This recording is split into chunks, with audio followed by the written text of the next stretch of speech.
Assalamualaikum warahmatullahi wabarakatuh. Selamat datang kembali di podcast kita yaitu Capcin, cuap-cuap informatif.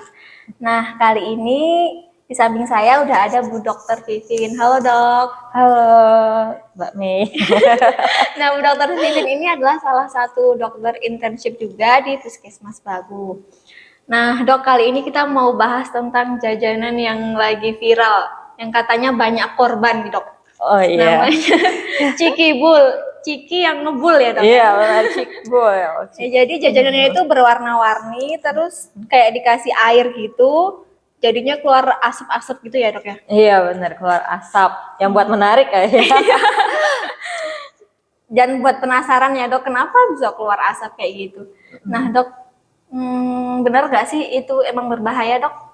Oke, jadinya memang sekarang itu Cikbul atau Ciki Ngebul ini emang lagi viral-viralnya ya, karena pertama dari bentuk jajannya sendiri itu unik banget ya, gara warna-warni, terus kok tiba-tiba ada asapnya, tapi asapnya itu dingin gitu ya. Jadinya emang Cikbul atau Ciki Ngebul, jadinya Ciki yang ngebul, yang berasap gitu ya. Nah, asapnya ini tuh berasal dari nitrogen cair, Mbak Mi. Oh, nitrogen. Ya, nitrogen cair. Yang mana nitrogen cair itu satu, dia tidak berwarna. Yang kedua, dia itu tidak berasa, jadinya jernih. Terus dia tidak berasa. Dan yang ketiga, ini yang paling penting sih kenapa dia dipakai di makanan, karena dia tidak sama sekali tidak mengubah cita rasa dari makanan tersebut. Nah, terus banyak berita-berita yang kita dengar bahwa itu tuh berbahaya ya Mbak Mia. Jadinya dia tuh berbahaya pertama karena nitrogen cair sendiri ini itu merupakan zat yang kalau misalnya dia kena langsung ke saluran nafas atau saluran makan itu dapat menyebabkan trauma termal, tapi trauma termal yang sifatnya dingin.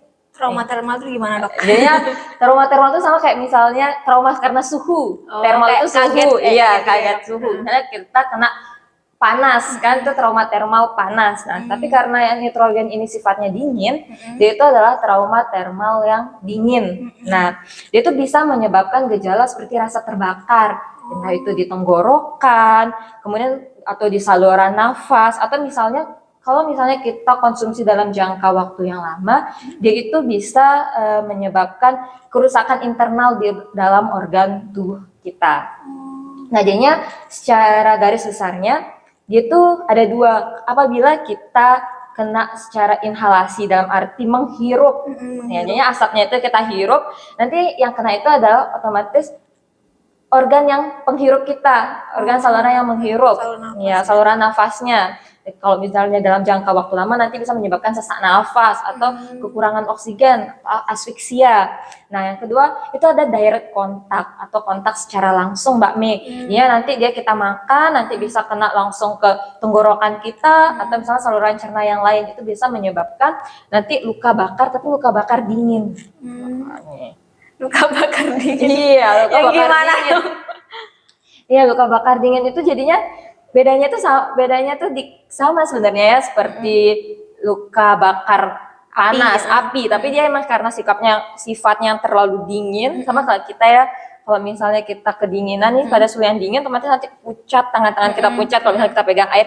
Nah, sama juga, jadi luka bakar dinginnya itu mohon maaf, maksud saya itu luka yang thermal yang dingin ya, sama kayak luka bakar jenisnya, dia kena ini jadinya nanti melepuh juga, tapi melepuhnya itu dalam kondisi yang karena saking dinginnya. Iya.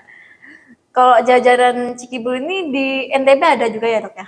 Ada, jadinya sekarang banyak beberapa puskesmas yang saya tahu yang di Mataram sudah bergerak untuk melakukan promosi kesehatan tentang Cikibul ini. Jadinya beberapa tuh ada di Car Free Day dulu. Kalau sekarang karena sudah ada himbauan dari Kementerian Kesehatan tentang bahaya Cikibul ini, saya kurang tahu apakah masih ada atau tidak. Jadi dulu ada di Car Free Day, biasanya ada yang Cikibul ini. Oh, terus Dok, gimana nasib yang penjualnya ini Dok? Kan masa mereka jadi harus berhenti jualan, kan kasihan Dok. Iya, benar juga ya. Jadi sebenarnya begini ya. Nitrogen cair itu dia tuh nggak cuman dimakan aja yang bahayanya, Mbak Mim. Jadinya bukan hanya yang tertelan. Jadinya biasanya Di luar negeri pun begitu. Biasanya nitrogen cair ini tuh kadang digunakan untuk melakukan pendinginan terhadap makanan seperti es krim. Nanti dia tuh bisa membuat tekstur dari es krim ini tuh menjadi lebih lembut kalau di luar negeri. Jadi banyak emang penggunaan dari nitrogen cair. Akan tetapi perlu diketahui bahwa nitrogen cair sekalinya dia kena kulit itu bisa menyebabkan luka termal tadi. Nah, di kulit pun seperti itu, yang lapisannya cukup tebal ya di kulit kita. Jadi yang pertama, yang jelas penjualnya itu sebenarnya harus juga melindungi diri dengan cara memakai sarung tangan, Mbak Mei. Nah, yang kedua, boleh jualan, tapi ini ditunggu dulu. Cikinya ini jangan sampai ada asapnya. Jadinya kita takutnya itu nanti ada sisa dari nitrogen cair yang nggak sepenuhnya menguap, itu yang tertelan. Jadi ditunggu dulu nggak ada asapnya baru boleh nanti dikonsumsi. Nah, ditunggunya itu nggak nyampe 10 menit, cukup tunggu 5 menit aja. Pokoknya nanti kita tunggu dia sampai dia menguap, sehingga nanti nggak ada sisa-sisa dari nitrogen cairnya. Terus yang selanjutnya nanti bisa berjualan, tapi nanti ada protokolnya, Mbak Mai. Jadinya kita nggak jumlah nitrogen cairnya itu juga nggak boleh yang terlalu banyak sebenarnya. Terus penggunaan nitrogen cairnya ini juga nggak boleh sembarangan juga, harus mengikuti protokol. Nah, sama yang jelas kalau misalnya tidak bisa sih, kalau misalnya dianjurkan sih lebih baik menjual jajanan sehat yang lainnya aja ya, Mbak ya. Terus Dok, perkembangan kasusnya ini gimana Dok? Katanya kan banyak yang keracunan tuh. Nah, awalnya ditemukan tuh gimana Dok? Oke, jadinya awalnya ditemukan itu kemarin Kementerian Kesehatan itu sudah mengeluarkan edaran ya.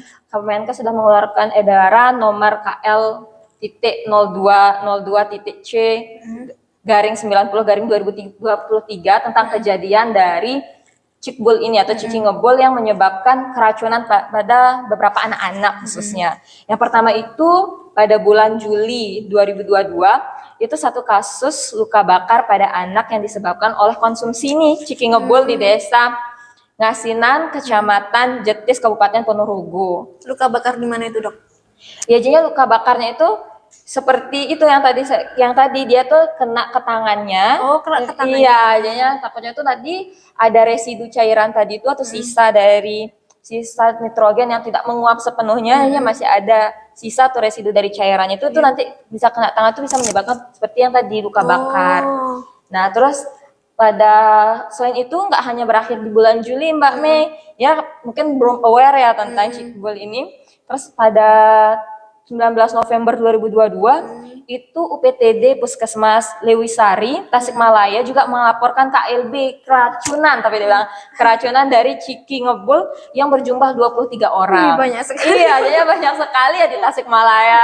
Mungkin karena di Jawa itu sudah sangat kayak hobi ya. Iya, sudah kayak hobi, kayak menjamur mungkin ya Mbak Mei tentang ciki ngebul ini. Terus selain itu juga pada 21 Desember 2022, Mbak Mei di UGD Rumah Sakit Haji Jakarta juga melaporkan menerima pasien anak laki-laki. Usianya ini 4 tahun.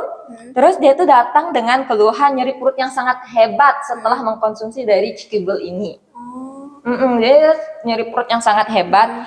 Terus kemudian pada 12 Januari 2023 kemarin berarti ya Mbak Mei, itu di Jember juga dilaporkan kasus keracunan pada anak usia 6 tahun.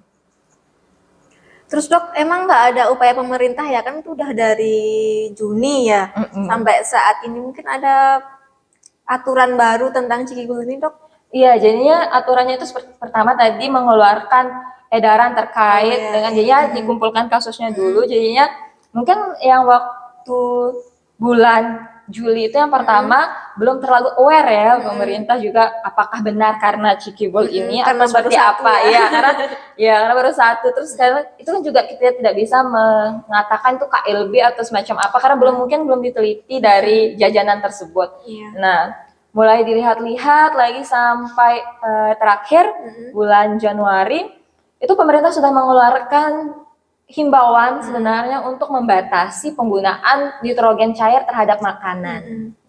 Nah, pembatasannya untuk makan tuh berapa dok? Ada nggak kadarnya berapa sebaiknya gitu? Oke, ya untuk makanan ya Mbak Mei, yang perlu diperhatikan itu untuk makanan sendiri sebenarnya kalau dari kita pemerintah itu sebenarnya harus menetapkan yang disebut dengan nitrogen food grade. Nah, nitrogen food grade ini itu sudah ditetapkan sebenarnya di negara-negara besar ya Mbak ya.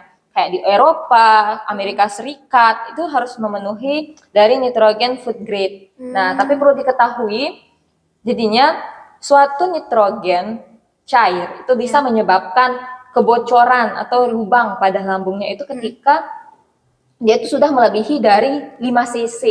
Jadi 6 cc masuk itu bisa berisiko lebih tinggi menyebabkan kebocoran pada lambung. Jadinya sebaiknya kalau misalnya digunakan pada makanan itu pun itu harus kurang dari 5 cc. Iya. Kalau misalnya lebih misalnya itu yang tertelan ya Mbak Mia, maksud saya 5 cc-nya tertelan. Kalau misalnya digunakan pada ice cream yang tadi saya bilang yang di barat di negara-negara maju menggunakan pendingin untuk nitrogen cair digunakan sebagai pendingin untuk membuat ice cream. Itu tuh dia bisa membuat tekstur ice creamnya ini menjadi lebih lembut, ini lebih baik dibandingkan pendinginan biasa. Tapi pertama harus menggunakan takaran aman yang tadi yang nitrogen food grade-nya. Indonesia harus menetapkan nitrogen food grade-nya itu berapa sebenarnya. Nah, terus sebenarnya uap ketika menggunakan nitrogen cair itu harus benar-benar ditunggu uapnya yang tadi saya bilang uapnya tuh uapnya habis nanti jadinya yang dimakan itu aja jadi yang nitrogen cairnya itu nggak ikut kemakan. Tapi yang lebih seru mungkin pas ada pas ada uapnya gitu ya. Nah yang seperti tadi ditunggu uapnya sampai 5 menit aja gitu aja sih Mbak Mei. Tapi kalau misalnya saking takutnya ya sebenarnya pendingin biasa aja sih yang dipakai. Terus dok kan tadi harus nunggu sampai uapnya hilang gitu. Kata dokter kan tadi bisa menyebabkan sesak nafas dari menghirup nitrogennya itu kenapa dok? Ya kalau misalnya menyebabkan sesak nafas itu begini Mbak Mei.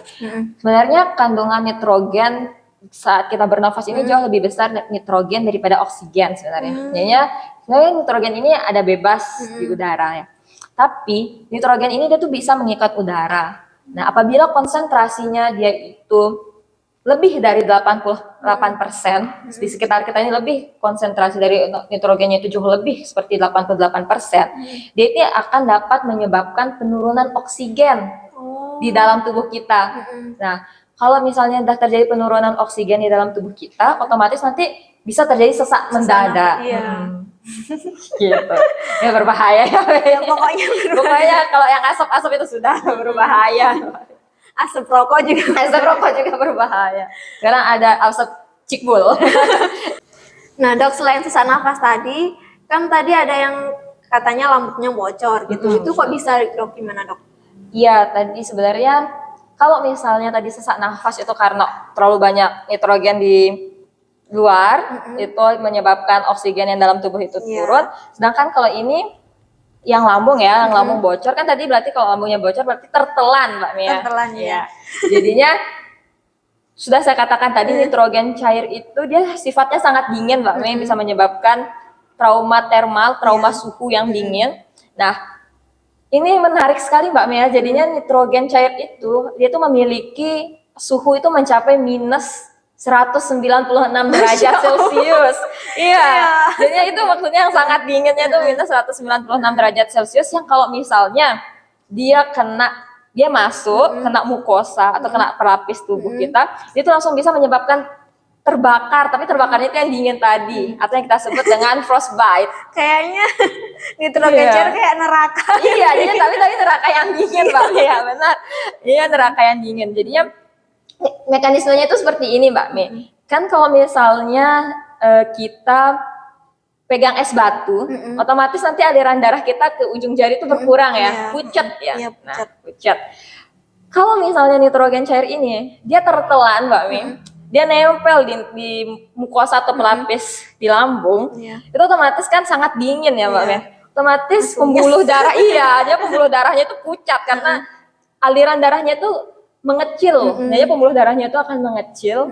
Nah, lama-lama nggak hanya kecil tapi berhenti. Nah, karena dia pembuluh darahnya mengecil, otomatis otomatis darah atau nutrisi yang harusnya diberikan, misalnya ini lambungnya ya, otomatis nutrisi yang diberikan kepada titik ini kalau kena nitrogen cair itu akan berkurang, karena itu akan berkurang sehingga titik ini akan nggak bergizi Mbak Mei, kurang makan ya. Jadi kalau lama-lama kurang makan itu orang meninggal, kayak orang meninggal ini dia tuh akan nekrosis atau kematian jaringan saking dia nggak mendapatkan nutrisi dari darah itu karena dia dari mengecil tadi vasokonstriksi. Nah kalau dia udah mati sama kayak jaringan ya, kalau kayak sama kayak daun mati kan hitam dia kan Lama-lama dia bolong. bolong. Nah itu yang pertama kalau misalnya dia terlalu sering mengkonsumsi ya. Yang kedua tadi nitrogen cair itu dia tuh kalau misalnya kena pada suhu yang lebih tinggi, kan ini minus ya rendah, minus yang lebih tinggi, dia tuh akan cepat evaporasi atau menguap. Dia menguap. Nah, misalnya dia tertelan, Mbak Mi.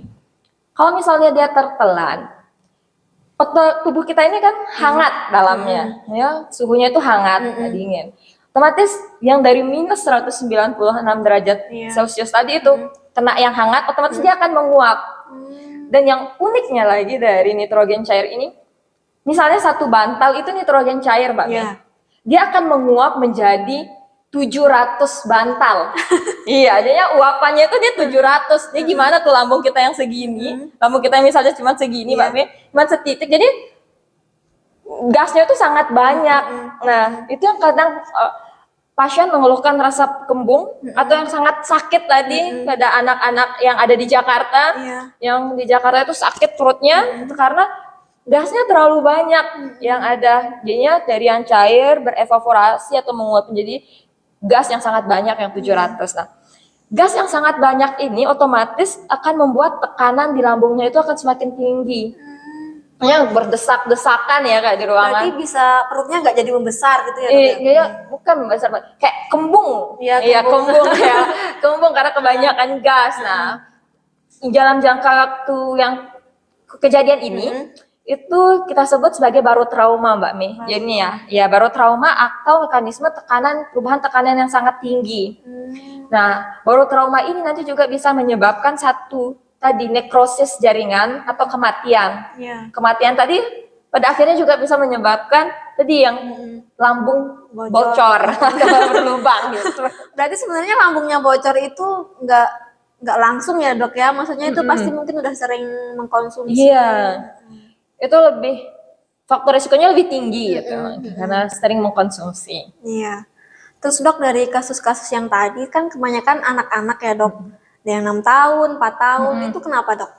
Iya, karena dari epidemiologinya memang jajanan ini nih sangat menarik ya Mbak Mia. Pertama dari segi cikinya, sebenarnya cikinya ini tidak terlalu, bukan cikinya yang kita fokuskan, tapi ngebulnya asapnya, cikinya. Terus yang kedua ini adalah asapnya. Nah, asapnya ini sensasinya Mbak Mi itu dingin, sama kayak es krim. Jadinya itu yang membuat anak-anak itu lebih suka. Ya, terus yang jualan juga mungkin target pasarnya itu adalah anak-anak. Jadinya anak-anak lebih banyak terserang. Selain itu juga sistem saluran pencernaan dari pernafasan, pencernaan pada anak-anak itu juga masih belum sempurna. Itu kadang-kadang juga menyebabkan anak-anak itu jauh lebih rentan daripada orang dewasa. Selain itu juga anak-anak memiliki daya tahan tubuh yang kurang baik, sebenarnya belum sempurna dibandingkan orang dewasa. Terus Dok, ada nggak jajanan lain yang kemungkinan juga berbahaya nih kayak cikibul? Nah, ini seru ya. Kalau jajanan lain karena kita juga kita kecil Mbak ya, banyak tuh kalau kita masih SD. Nah, jadinya saya sempat mencari Mbak Mei, jadinya memang BPOM, Badan Pengawas Obat dan Makanan juga itu melakukan survei terhadap jajanan-jajanan yang sering pada anak-anak. Iya. Jadinya ini saya bukan menjudge ini bahaya ya, karena kita belum melakukan penelitian ya. Ini yang perlu diawasi, tanda kutipnya adalah diawasi. Yang pertama ada jelly-jelly, Mbak Mei tau nggak jelly-jelly yang kecil-kecil? Nah, biasanya jelly-jelly itu kadang ada yang mengandung pewarna makanan, tapi bukan pewarna makanan. Yang kedua kadang ada yang mengandung boraks. Iya, jadinya Ini itu bisa kita bedakan dari pertama, kalau misalnya dia jelinya itu jelly yang tidak mengandung berwarna atau boraks, itu dia tuh biasanya jelinya tuh nggak terlalu keras, ya lebih kenyal, lebih lembek. Terus yang boraks ya, ini nggak kenyal nggak lembek dan dia itu cepat rusaknya. Sedangkan kalau yang mengandung boraks itu dia tuh lebih awet, sama yang dia tuh agak lebih keras gitu, konsistensinya tuh padat dia. Selain itu juga rasanya Mbak Mei, kalau misalnya mengandung boraks itu biasa kadang manis tapi meninggalkan rasa pahit di mulut. Terus jelas dari pewarna, jadinya kalau yang pakai pewarna itu biasanya ngejreng banget warnanya. Lebih Iya. menarik mungkin. Lebih menarik buat anak-anak. Terus selain itu ada permen warna-warni. Itu juga nggak boleh terlalu sering pada anak-anak Mbak Mei, karena kandungan dari permen itu biasanya mengandung fruktosa. Nah, fruktosa ini nanti fruktosa itu adalah gula Mbak Mei ya, gula. Nah, nanti bisa menyebabkan obesitas pada anak, giginya rusak, atau nanti bisa menyebabkan diabetes mellitus pada anak. Terus ada lagi cilok Mbak Mei, tapi cilok ini sausnya Mbak Mei, saus cilok itu merah banget kan Mbak Mei. Di mana-mana kita temuin saus ciloknya merah banget.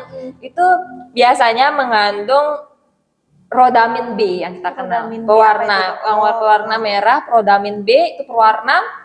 Terus ada juga sirup yang bisa keliling, sirup pakai es. Nah itu selain rodamin B jelas untuk warna-warna merahnya, itu ada juga yang methylene yellow. Apa itu dok? Jadi pewarna juga. Jadinya kedua pewarna ini kalau misalnya dikonsumsi dalam jangka waktu yang lama itu bisa menyebabkan kerusakan pada hatinya, pada hepar, bukan hati perasaan, pada hepar ya Mbak Mia. Terus selanjutnya juga bisa menyebabkan nanti bakat untuk terjadinya kanker. Gitu. Sama nugget juga. Nugget itu karena bahan pengawet ya, segala macam pengawet itu tidak baik.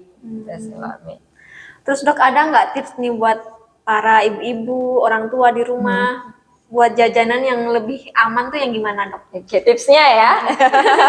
Jadi tipsnya itu yang pertama, sebenarnya dilihat kebersihannya Mbak Mei. Tadi kita singgung cilok ya Mbak Mei. Ya, kan biasanya cilok tuh di tempat terbuka. Terus kadang gerobaknya itu terus dibuka ya. Itu dilihat dari kebersihannya. Ya, biasanya kalau misalnya tempat-tempat terbuka langsung hinggap itu kan nanti bisa semua jenis bakteri bisa hinggap Mbak Mei ya. Mulai dari E. coli, salmonella, nanti salmonella bisa kena tifoid, terus nanti ada shigella bisa kena diare gitu Mbak. Jadi kebersihan penting. Terus yang selanjutnya amati bungkus makanannya. Lihat bungkus makanannya apakah ada bocor, bungkusnya pakai apa. Terus selanjutnya itu tadi selain kebersihan itu usahakan memilih makanan yang tertutup. Jadinya nggak dihinggapi lalat tadi. Jadinya nanti bisa menyebabkan faktor risiko terkena sakit yang lain itu tinggi. Terus nanti juga hindari makanan yang terlalu tajam rasanya. Siapa tahu nanti pakai pemanis buatan, terus pakai juga micin yang banyak karena hasil enak ya kalau yang tajam-tajam rasanya. Terus dia warna perlu diperhatiin, jangan yang warnanya yang ngejreng, yang ngejreng banget, yang norak banget warnanya ya.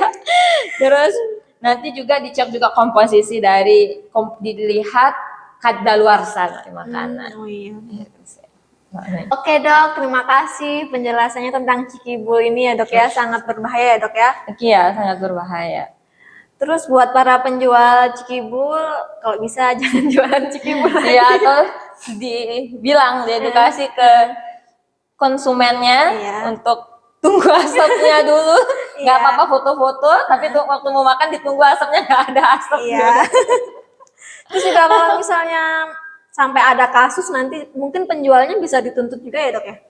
Iya, karena itu kalau sekarang sudah ada edaran tentang pembatasan penggunaan nitrogen, mungkin bisa dituntut juga. Baik, terima kasih Bu Dokter. Nah, sekian dulu ya podcast kita kali ini. Semoga bermanfaat buat teman-teman yang masih mau bertanya, nanti bisa bisa tanya di kolom komentar. Jangan lupa like dan subscribe juga. Iya. Terima kasih. Wassalamualaikum warahmatullahi wabarakatuh. Wabarakatuh. Bye.